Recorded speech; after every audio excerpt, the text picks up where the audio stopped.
আজকে দেখেন কিছু ভিউ এর জন্য সেই ধর্ষক বিল্লালকে নিয়ে যারা সমালোচনা করতেছে, ধর্ষক বিল্লালের বিরুদ্ধে যারা কথা বলতেছে, তারা আসলে কতটুকু নির্লজ্জ হলে এরকম একটা কাজ করে। সাইদকে আপনি 1 কোটি টাকা দিয়েও বাঁচাতে পারবেন না, এটা পৃথিবীর ইতিহাসে লেখে রাখেন, কারণ লিভার ক্যান্সার আক্রান্ত ব্যক্তি কখনো বাঁচে না। প্রিয় দর্শক, ভালোবাসি আপনার জন্য আদমের শেরপুর আছেন। তো এই মুহূর্তে একটা কন্টেন্ট করে যাচ্ছি যে কিশোরগঞ্জের ভয়েস অফ সাইদ, তিনি কিন্তু অবশ্যই ইন্ডিয়ার চিকিৎসা শেষ করে কিন্তু চলে আসছেন বাড়িতে, কারণ ডাক্তাররা বলেছে তার কখনো আর চিকিৎসা হবে না। তো সেইখানে ধর্ষক বিল্লালের পক্ষে থাকা কিশোরগঞ্জের কিছু লোক, তারা কিন্তু আসলে ধর্ষক বিল্লালের বিরুদ্ধে করতেছে।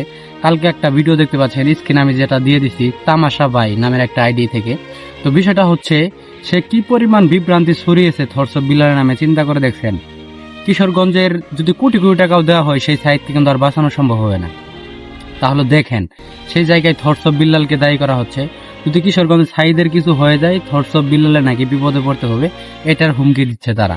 তো কতটুকু নির্লজ্জ হলে এরকম একটা কাজ করতে পারে। আর কিশোরগঞ্জবাসী তা কি করে, কিছু কিছু কন্টেন্ট ক্রিয়েটর রয়েছে নতুন নতুন, তারা কিছু ভিউ এর জন্য একজন কন্টেন্ট ক্রিয়েটরকে নিয়ে সমালোচনা শুরু করে দিয়েছে।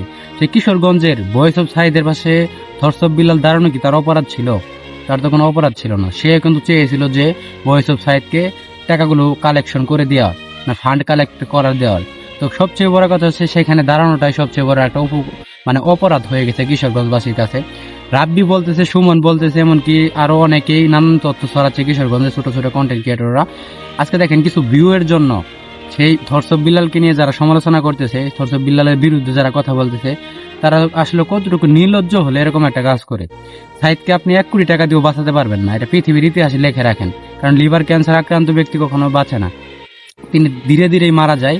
তো সবাই দোয়া করবেন যেন আল্লাহ তাআলা তাকে সুস্থ করে দেয়, আমরাও চাই তিনি বেঁচে ফিরুক আমাদের মাঝে।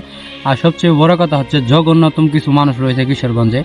কিশোরগঞ্জের মানুষগুলো কি করতেছে, তারা ছোট ছোট ইউজার, ছোট ছোট কন্টেন্ট ক্রিয়েটরদের সামান্য কিছু ভিউয়ের নেশায় তারা কিন্তু লাগছে একটা ধর্ষক বিল্লালের নামে অপবাদ দিতেছে। শুধু কিশোরগঞ্জের মানে তামাশা ভাই না, আরো কয়েক কন্টেন্ট ক্রিয়েটর রয়েছে। তামাশা ভাই কালকে যে কন্টেন্টটা করেছে, এটা আসলে বিশাল একটা মানে দারুণ একটা খারাপ পরিস্থিতি। এমনকি তার পরিবার নিয়েও মানুষ অনেক কথা বলছে, মানে কিছু ভিউয়ের নেশা। অডিয়েন্স তো বুঝতেই আছে যে ভিউ পাওয়ার জন্য এরকম কাজ করে।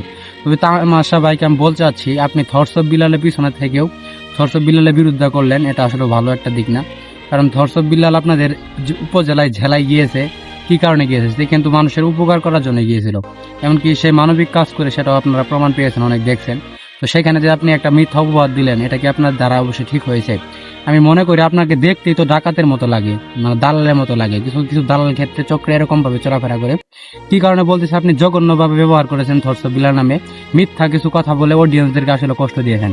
এমনকি সেই পোস্টে দেখলাম প্রচুর হাহা, সবাই খালি হাহাই দিচ্ছে। তারা চিন্তা করে দেখেন কতটুকু আপনাকে মানুষ অপছন্দ করেছে আপনার ব্যবহারের জন্য। মানুষ আসলে কিভাবে বলবো, বলার ভাষা নাই। কারণ নতুন কিছু কন্টেন্ট ক্রিয়েটর রয়েছে, তারা কিন্তু শুধু চায় মানে ভিউ ব্যবসার জন্য, তারা শুধু মিথ্যা প্রচার করে। মিথ্যা প্রচার করে দেখবেন তারা কিন্তু মানুষের কাছে এগিয়ে আসতেছে, মানুষ কিন্তু তাদের ভিডিওগুলো দেখতেছে। সবচেয়ে বড় কথা আমি আপনাদেরকে শেয়ার করছি, সেই কিশোরগঞ্জের সাইদকে কোটি কোটি টাকা দিলেও আপনারা বাঁচাতে পারবেন না। আজকে সাইদকে নিয়ে যদি নানান কিছু তথ্য ছড়ান, এমনকি মানে একটা জেলায় জেলায় সংঘর্ষ করেন, তাহলে এটা কিন্তু খারাপ একটা দিক। আমি মনে করি সবাই সচেতন হয়ে যান, সবাই সব জায়গা থেকে ভালো হয়ে যান।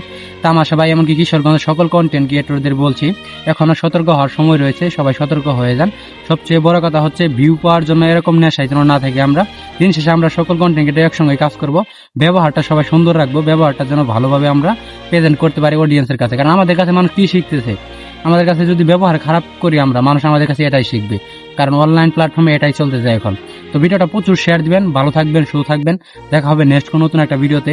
আজকের মধ্যে এখানে বিদায়, আল্লাহ হাফেজ।